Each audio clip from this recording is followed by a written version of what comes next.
Live from downtown Detroit, Local 4 News at 11 starts now. New documents from the Oakland County prosecutor shows no Oxford school personnel were offered any deals in return for testifying in the trials of James and Jennifer Crumbley. Those internal documents go back to 2022, and they're what's known as proffer agreements. Thanks for joining us, everybody. I'm Kimberly Gill. I'm Devin Skillian. These were deals between the prosecutor's office and the Oxford Dean of Students, Nicholas Ejak, and Oxford Schools counselor, Sean Hopkins. So what do these proffer agreements mean? We bring in Mara McDonald live, the Oakland County Prosecutor's Office. Mara, start with what they definitively don't mean. That's really important, and that is immunity from prosecution. That's right, Devin. These are not immunity deals. That is an entirely different ball of legal wax. These proffer agreements do something totally different, and McDonald has sent out the text of both of those, and I want to show you some of the verbiage that's being used here. It says that essentially the prosecutors want to talk to these guys because they could have been involved in something that has criminal implications for them. Prosecutors want to see how truthful they are and whether they're credible. And it adds that if they are indeed prosecuted, that the prosecutor's office would consider or take into consideration that they had talked to them and were truthful. And then in the very next paragraph, it says no favorable treatment, no deals, and absolutely no immunity from prosecution. So that's what the proffers are. It is not an immunity deal. Sure. Well, Mara, did Karen McDonald have an obligation to disclose these agreements with Ejak and Hopkins in court? You know, Kimberly, I think that depends on who you ask, but I talked to an attorney tonight whose legal acumen I really respect, okay? And he puts it to you this way. There's a line, and on one side of the line, you have to disclose. If you're a prosecutor who has got a witness up there testifying who you've given a deal to, immunity, a lighter sentence, you name it, you gotta tell.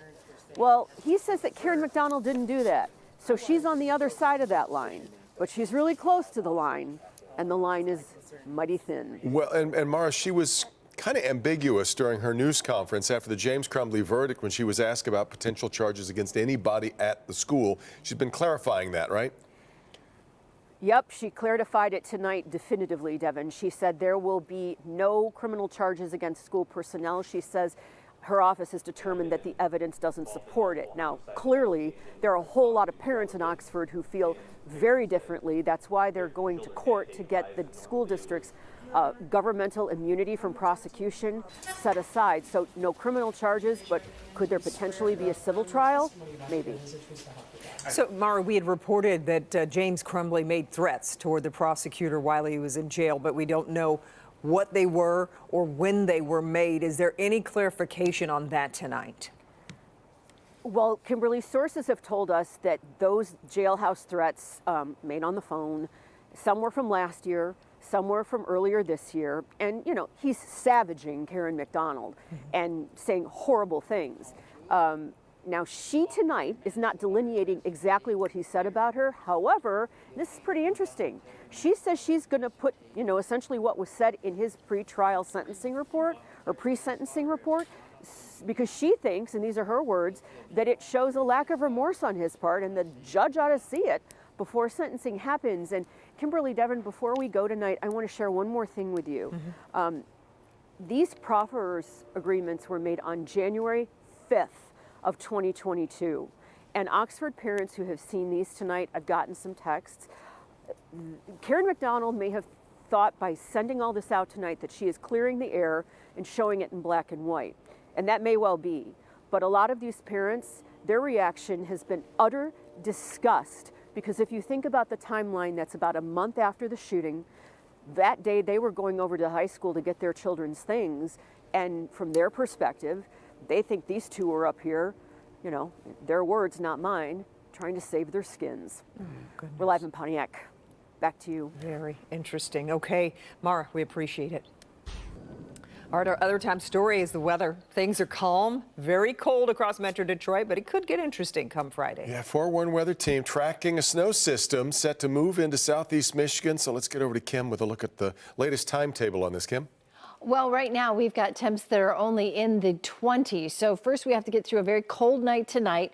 Tomorrow looks fine, and then it looks like Friday mornings, and we'll see those snow showers move in. But 24 now in Howell and Pontiac, 26 in Adrian. It's pretty much in the low to mid 20s across all of Metro Detroit. Doesn't feel like it's in the 20s. In fact, our wind chills right now are getting closer to the single digits. It's 11 in Sandusky, 13 in Lapeer. Feels like it's 14 degrees in Mount Clemens, 14 in Pontiac. Hard to believe we're talking about wind chills in the single digits when just a week ago we were in the 70s with record-breaking temps. Tomorrow is going to be nice and quiet. One thing you'll notice about tomorrow is that the winds will not be nearly as strong as they were today. So partly cloudy skies and 38 degrees. But here we go with that weather story. Gusty winds will calm down tonight. We do expect snow for Friday, and there are parts of southeast lower Michigan that you'll need a shovel, but not all of Metro Detroit. Cold now and warmer next week. We'll talk more about that snow and who will need those shovels coming up. Oh, boy. Okay, Kim, thank you. Also tonight, 9 Mile Road in East Point is not going on a diet. The 9 Mile project focused on a 1.5 mile stretch between Gratiot and I-94. City retracted its plans for this road diet that would reduce the road from 5 lanes to 3. Jacqueline Francis shows us the reason behind the change and the big reaction it's getting. Business owners like Felicia at Buy Felicia here have been protesting this for months. Just check out the sign in her window. It reads "No Road Diet." And by that, she means she does not want 9 Mile here to go from 5 lanes to 3. And now it's not going to because of a funding snafu with MDOT. If it's just 1 lane, you're never going to be able to get out. Back in February, East Point City Council voted to put 9 Mile Road on a diet. I don't think that it's going to be saving us any pounds or money. Despite intense public backlash and packed city council meetings, I'm a school bus driver and I do not agree. The plan approved was to reduce 9 Mile Road from 5 lanes to 3, specifically starting with the stretch between Pleasant and Tuscany.